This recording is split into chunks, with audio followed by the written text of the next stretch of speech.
Hello. As this lockdown begins to lift, I'm sure we're all looking forward to the freedoms that we've been denied.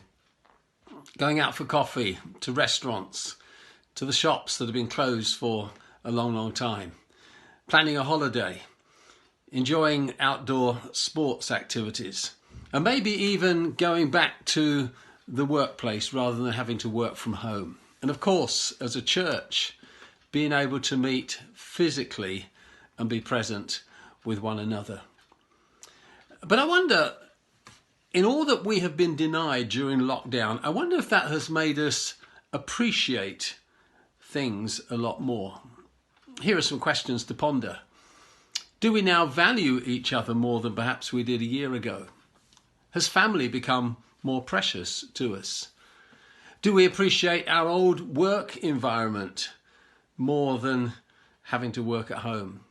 And has our estimation of the NHS and the government significantly increased because of the way in which they've sought to care for us during this pandemic? You see, having lost so much freedom of movement in this last year in terms of church, I wonder now how much we will guard and protect and value being church again when we can physically meet together.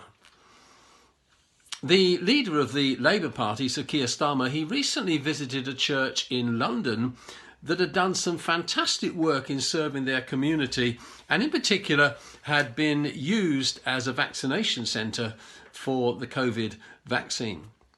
He applauded this church for the great work in which they had done in serving their community.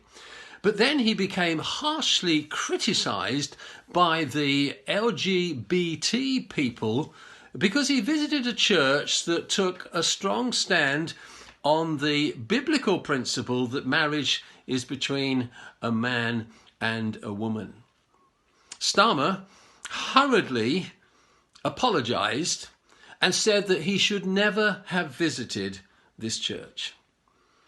I thought to myself, how weak and how pathetic that was. But then politicians are always concerned about being politically correct. But we now face a very serious situation where your right to believe can be readily undermined by those who disagree with you.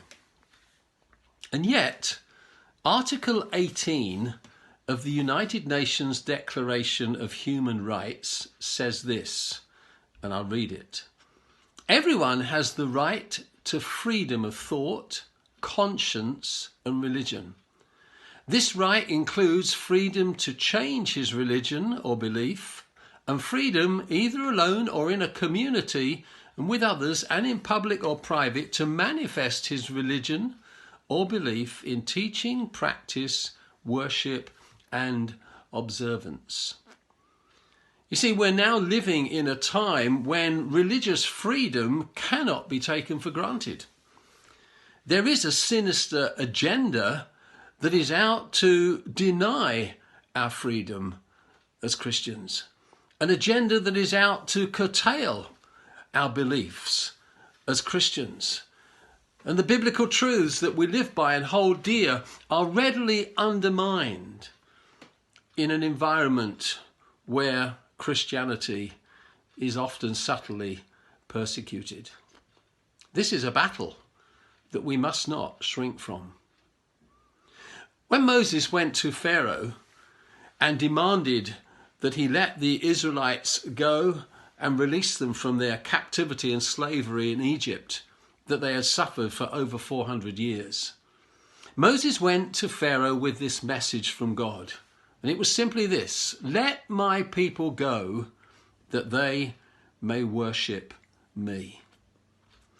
Freedom to worship, freedom to stand for the truth, freedom to hold dearly to your beliefs is now being challenged, is being undermined.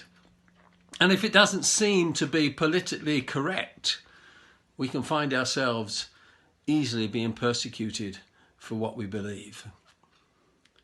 But the Church of Jesus Christ will never be defeated. And so we have to stand strong. We have to be courageous.